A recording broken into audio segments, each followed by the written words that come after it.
So, ayun na nga. Unang araw namin dito sa Pilipinas. At nag-aya agad si Buknoy na maglaboy. At mag-shopping daw siya. Kasi ito yung pagkakataon na para maglaboy.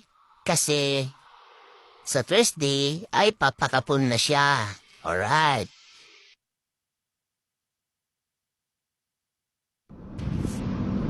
3 p.m. dito sa Pinas, Tuesday.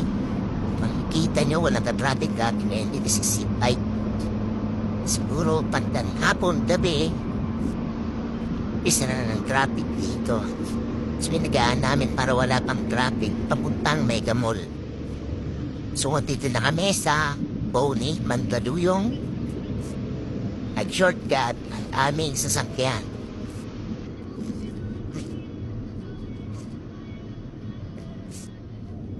So after 30 minutes ng biyahe, lagi itong Mega Mall, nakarating na rin kami dito sa Mega Mall. So ayun, walang pagbabago. Mega Mall pa rin siya. At first time namin magbanding ni Buknoy na wala ang mga api niya at ang mami niya. So banding time muna tayo, bunso.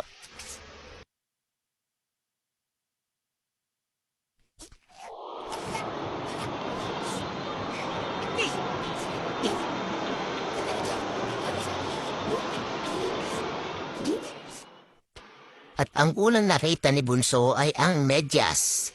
Kasi wala daw siyang pang school socks at pang date. So, medyas muna ang una niyang kinuha.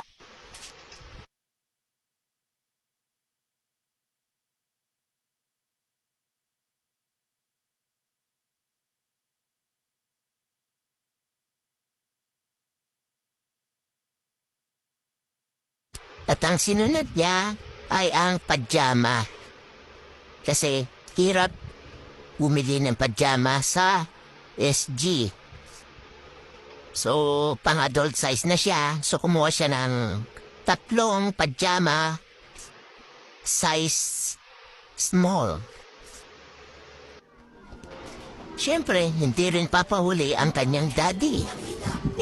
Kumuha rin ng pajama.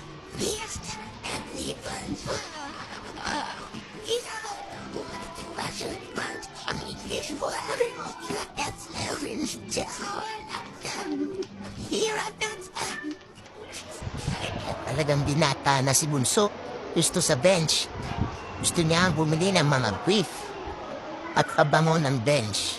Sinagustuhan niya yung mga body spray ko tsaka yung brief ko. So, ayun.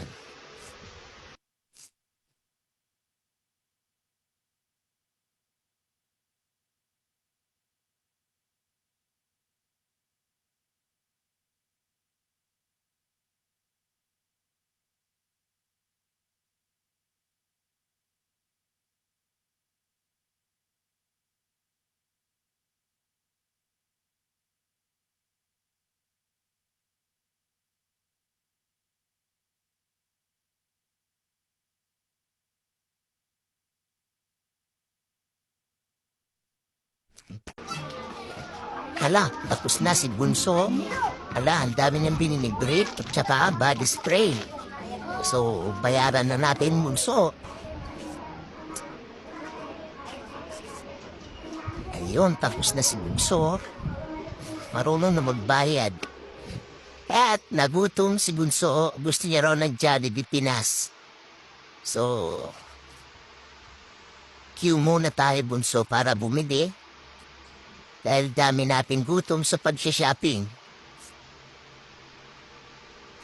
Yun na nga. Kukunin na yung order ni Bunso. At dami niya raw gutom. So, ang dami niyang in-order. Alright. Thank you po for watching.